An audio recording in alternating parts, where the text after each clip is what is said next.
Columbia Network takes pleasure in bringing you Suspense.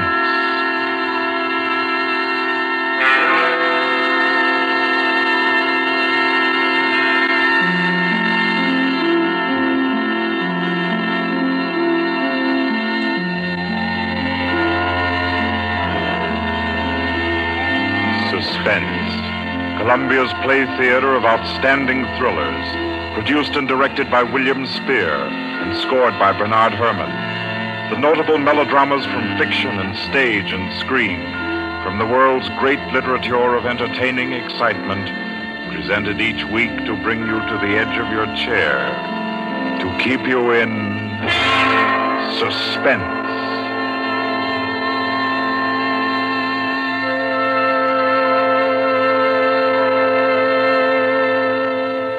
Tonight's adventure in suspense is from the pen of Dorothy Sayers.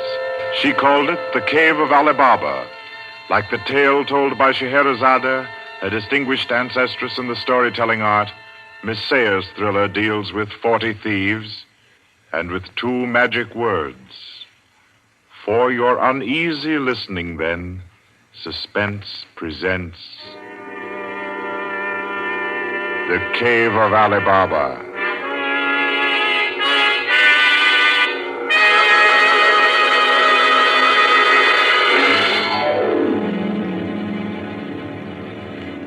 On a Saturday afternoon in January, in a grim and narrow house in Lambeth, a man sat eating kippers and reading the daily paper.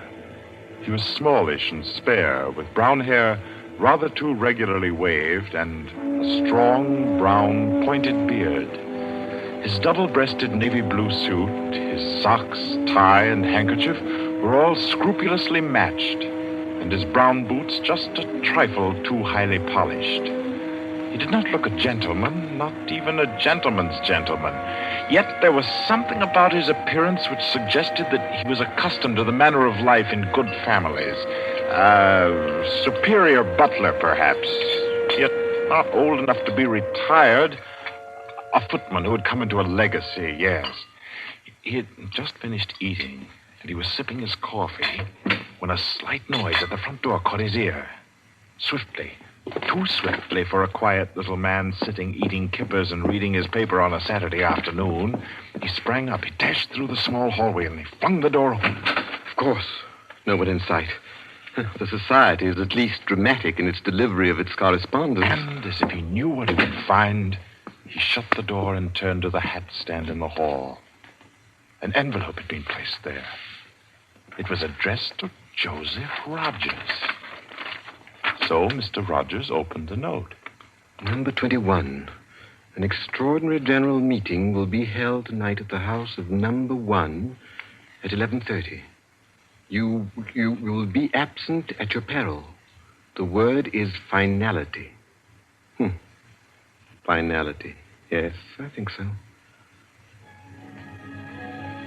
The man called Joseph Rogers stood for a moment, studying the note.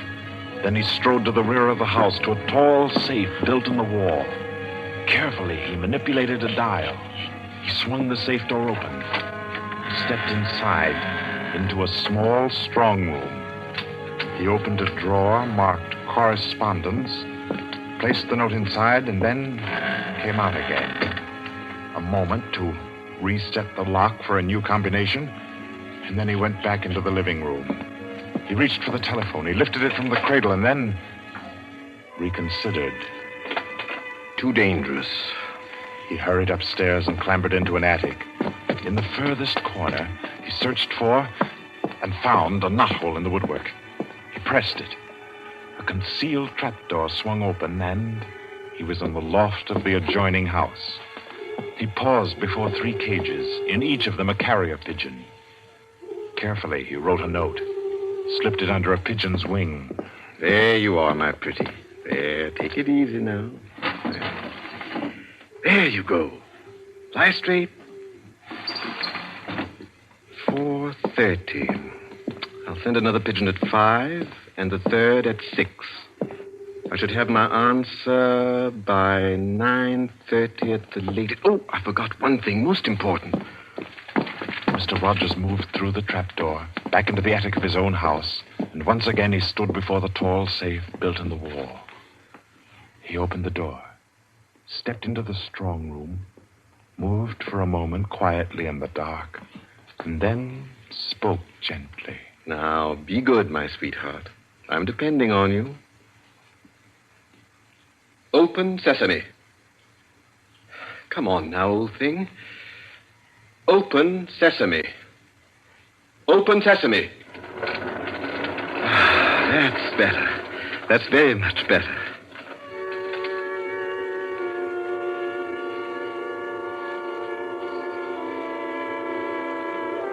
By 9:30, his answer was back.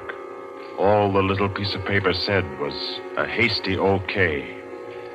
At a quarter before 11, he took his revolver from a locked drawer, inspected it carefully. Yes, loaded it with cartridges from an unbroken packet, and left the house. He walked quickly, keeping well away from the wall. And when he climbed on a bus, he sat next to the conductor, where he could watch all who got on and off. By 25 minutes after 11, he was out on lonely Hampstead Heath, pausing in the shadow of a large tree to adjust a black velvet mask on which, in white thread, was stitched the number 21. Then he stepped briskly to the door of the villa that lay before him and...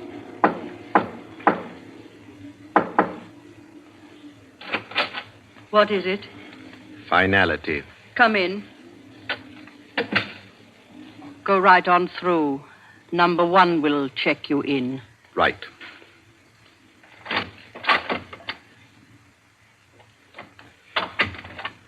$21, sir. Lift your mask. Very well, 21. You may go on to the meeting room. Thank you, sir.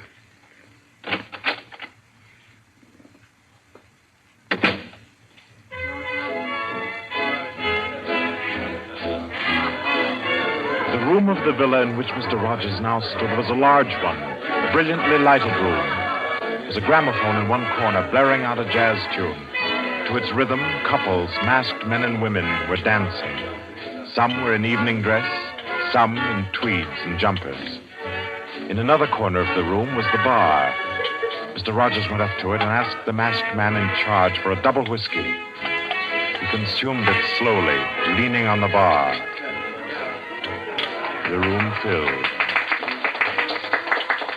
Presently, someone moved across to the gramophone and stopped it. Mr. Rogers looked around. Number 1, the massive gentleman in evening dress who had checked him in, appeared on the threshold. A tall woman in black stood beside him. Her mask, embroidered with a white number 2, covered her hair and her face completely. Only her fine bearing, her white arms, and her dark eyes, shining through the eye slits, proclaimed her as a woman of power, of physical attraction. The masked dancers were silent now as number 1 spoke. Ladies and gentlemen, we are short 2 members tonight. I need not inform you of the disastrous failure of our plan for obtaining the plans of the Court Windlesham Heliscoper. Our courageous and devoted friends, number 15 and number 38, were betrayed and taken by the police. Some of you might fear that under examination these 2 would break down and give away our society. There is no need for such a fear. I gave the usual orders, and their tongues have been silenced. Their defense will be discreetly compensated in the usual manner. I call upon number 12 and 34 to undertake this agreeable task. They will attend me at my office for their instructions after the meeting. Will the numbers I have named kindly signify by raising their hands that they are able and willing to perform this duty? Thank you. Ladies and gentlemen, please take your partners for the next dance. The gramophone struck up again. Mr. Rogers turned to a girl near him in a red dress. She nodded, and they slipped into the movement of a foxtrot. The couples gyrated solemnly and in silence. Their shadows were flung against the blinds as they turned and stepped to and fro. The girl in red spoke to Mr. Rogers. What's happened? I'm frightened, aren't you? feel as if something awful was about to happen. It does take one a bit short. Number one's way of doing things. But it's safer like that. Oh, those poor men. No talking, please. You know the rules. Sorry. In silence, the dance continued. And then it came to an end. And then when it had finished, the dancers came again to where number one sat and waited with tense eagerness for him to speak. Ladies and gentlemen, you may wonder why this extraordinary meeting has been called. The reason is a serious one. The failure of our recent attempt was no accident. The police were not on the premises that night by accident. We have a traitor amongst us. This last failure was not the first. You'll remember the unfortunate way in which the affair of the Dinglewood pearls turned out. And there were others. However, I am happy to say that our minds can now be easy. All these troubles have been traced to their origin. The offender has been discovered and will be removed. The misguided member who introduced the traitor to our ranks will be placed in a position where his lack of caution will have no further ill effects. There's no cause for alarm. Ladies and gentlemen, please take your partners for the next dance.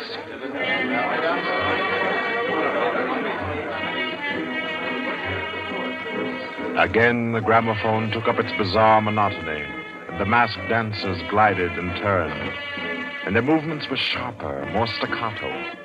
The girl in red was claimed by a tall mask in evening dress. A hand laid on Mr. Rogers' arm made him start. A small, plump woman in a green jumper slipped a cold hand into his. The dance went on.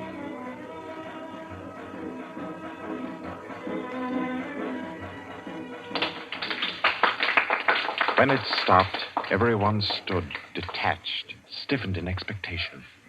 The endless interval was over. Number one raised his voice. Ladies and gentlemen, you will no doubt wish to be relieved of the questions on your mind. I will name the persons involved. Number 37. No! Silence! I swear on never. Silence! You have failed in discretion. You will be dealt with. If you have anything to say in defense of your folly, I'll hear it later. Sit down. Number 37 sank down upon a chair. He pushed his handkerchief under the mask to wipe his face. Two tall men closed in upon him. The rest fell back. Ladies and gentlemen, I will now name the traitor. Stand forward. Number 21. Take off your mask. Number 37. This man was introduced to our society by you under the name of Joseph Rogers, formerly second footman in the service of the Duke of Denver, dismissed for petty thievery. Did you take steps to verify the statement? I did as God's my witness. It was all straight. I had him identified by two of the servants. I asked all over about him. The story was true. I'll swear it was. Number 21. Your name has been given as Joseph Rogers. Is that your real name? Answer me. Is that your real name? No. What is your name? Peter Death Braddon Whimsy. Silence! My compliments, your lordship. We thought Lord Whimsy was dead.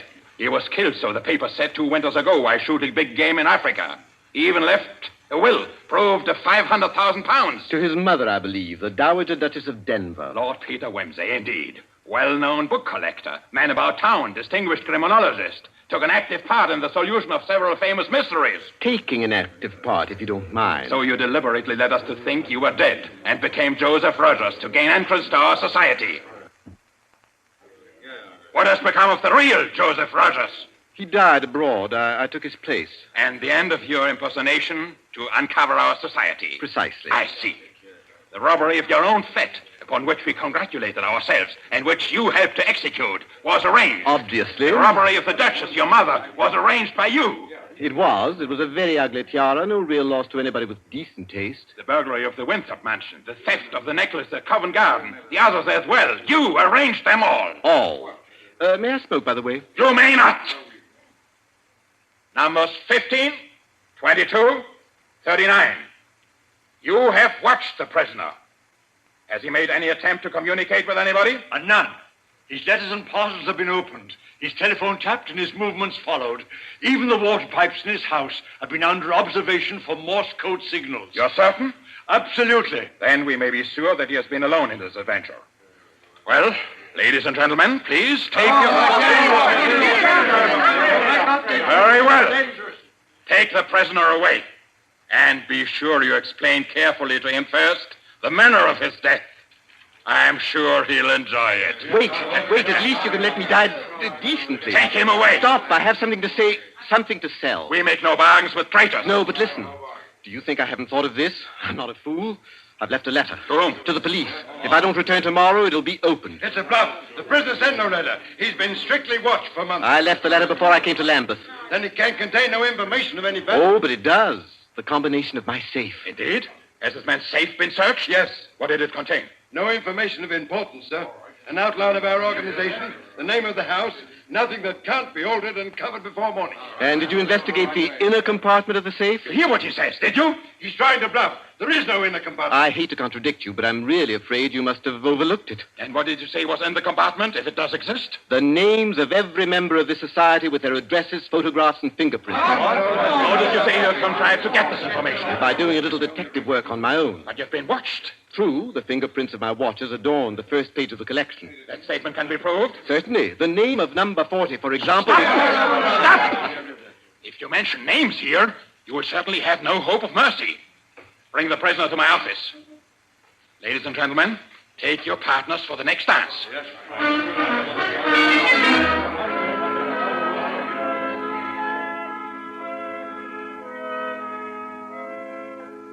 Well, they might go on. I've proved that I know your gang from number 1 through number 25. Do you want me to prove that I know the others as well? My lord, your story fills me with regret that you are not, in fact, a member of our society. Wit, courage, and industry are valuable in an association like ours. I fear I cannot persuade you. No, I suppose not.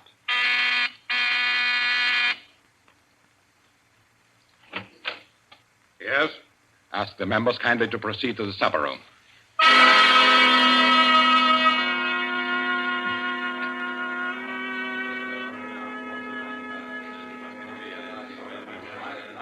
Ladies and gentlemen, I'll not conceal from you the seriousness of the situation. The prisoner has recited to me 25 names and addresses which were thought to be unknown except to their owners and to me. There has been great carelessness. Fingerprints have been obtained. He showed me some photographs of them. He tells me that the book of names and addresses is to be found in the inner compartment of his safe, together with certain letters and papers stolen from the houses of members and several objects with fingerprints. I believe he tells the truth. He offers the combination of the safe in exchange for a quick death. I think his offer should be accepted. What is your opinion, ladies and gentlemen? The combination is known already. Fool!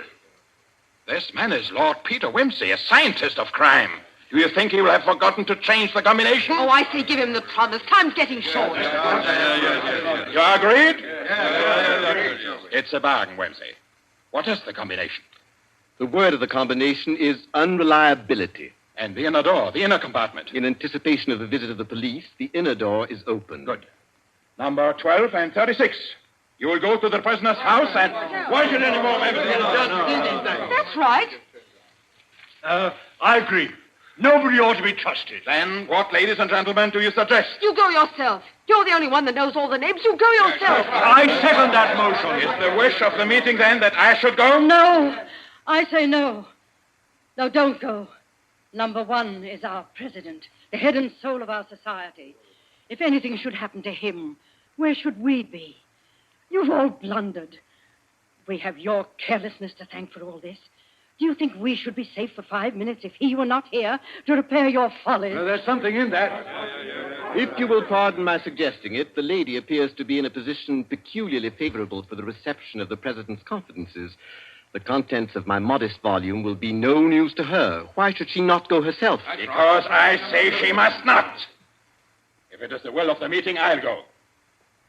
Give me the key of the house. Here. Is your house watched? No. If I have not returned in 2 hours, act for the best to save yourselves. And do what you like with the prisoner.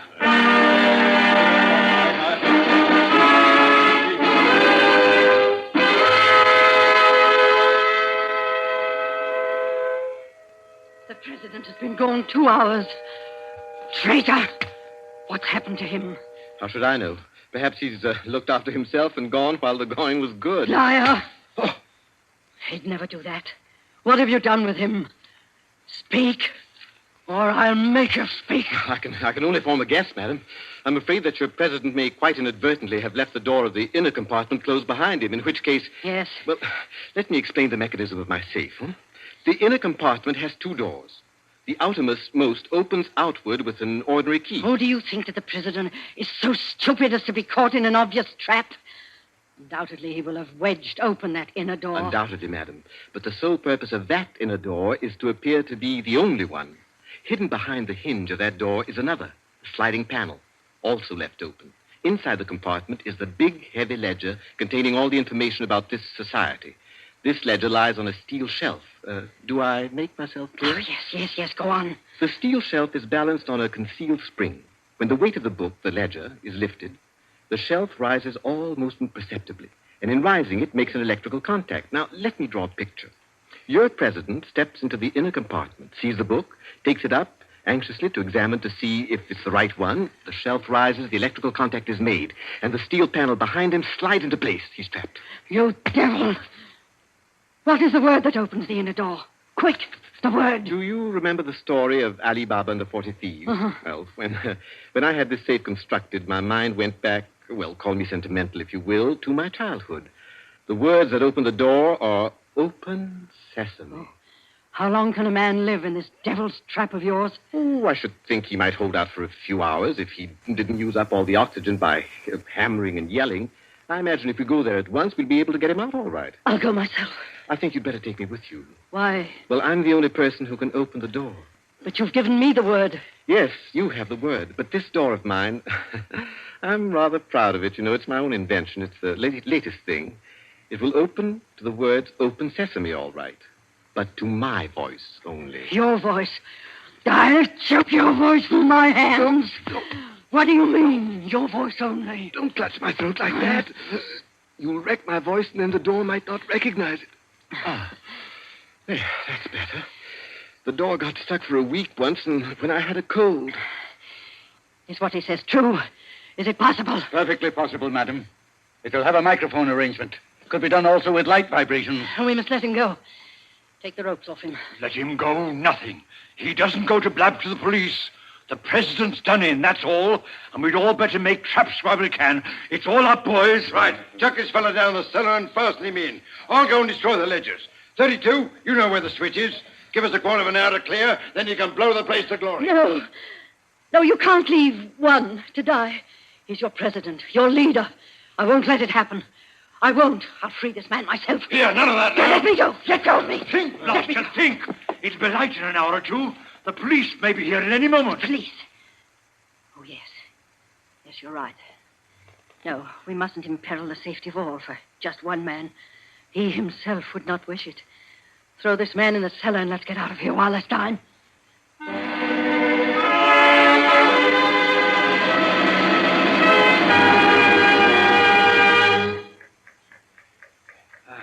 Here. This is good enough. Leave him here. Right. Let's go. Hey, you chaps. Yeah? Should have gagged him. I say, it's lonesome down here in this cellar. You might at least leave the light on. Don't worry about the dark. They're taking you here as the time fuse for the bomb that's going to blow out this place. It's all set. You won't have long to wait. Not long.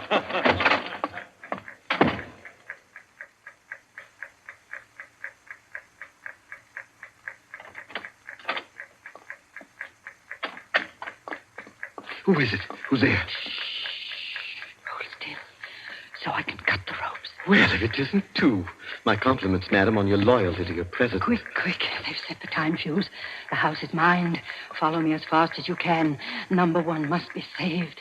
And only you can do it. Well, how did you manage to... There's no time for questions. Get up and follow me. You will release him. You promise. I promise. But I warn you, madam, that this house is surrounded. When my safe door closed, it gave a signal to Scotland Yard. All the members of the society had taken. Never mind them. Here, outside. Quick. All right, who's there? That you, Inspector? Get your fellows away, quick. The house is going up in a minute.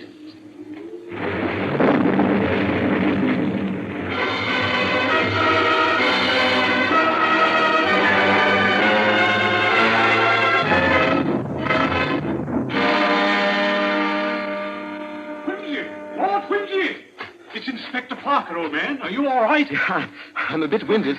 What's happened, Inspector? Oh, about half a dozen of them got blown up. The rest we bagged. Hurry, we must hurry. Who's this? One of the gang. She's called number 2. We must save him, we must. Golly, I clean forgot the gentleman in the safe.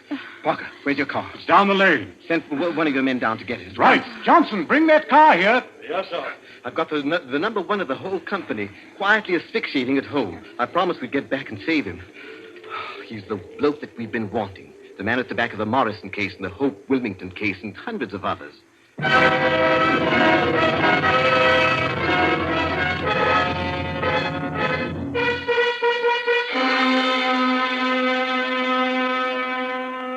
this it?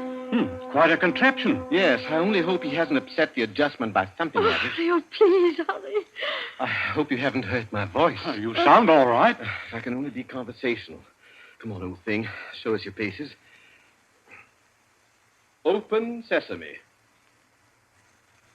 Open sesame. Confound you. Open sesame. Open sesame.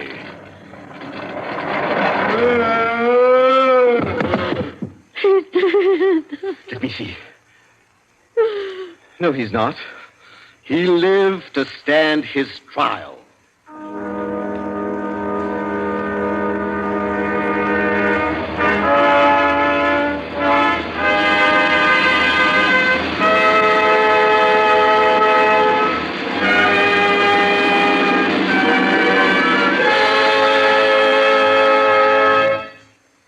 And so, all's right with the world, as it always is when Lord Peter Wimsey is involved. The Cave of Ali Baba by Dorothy Sayers was the story which gave us tonight's Suspense. Suspense is produced by William Spear. Our guest director for this evening was Robert Louis Sheehan. Tonight's radio drama was written by Peter Lyon and scored by Bernard Herrmann. Rodney Brent was Peter Wimsey, William Moulton played number 1, and Ira Gerald, the lady in the case. Others in the cast were Kathleen Cordell, Victor Beecroft, Roland Bottomley, J.W. Austin, William Podmore, Ian Martin, and William Moulton.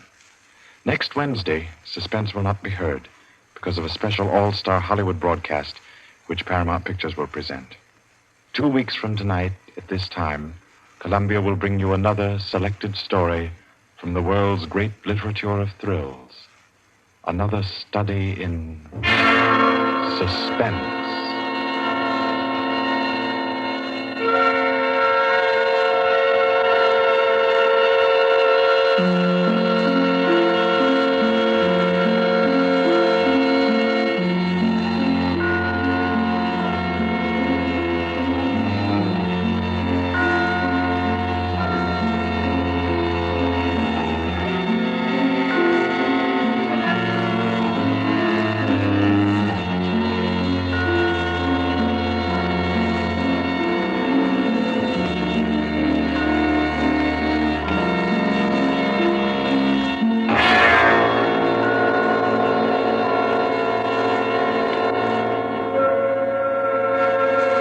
This is Barry Kroger, and This is the Columbia Broadcasting System.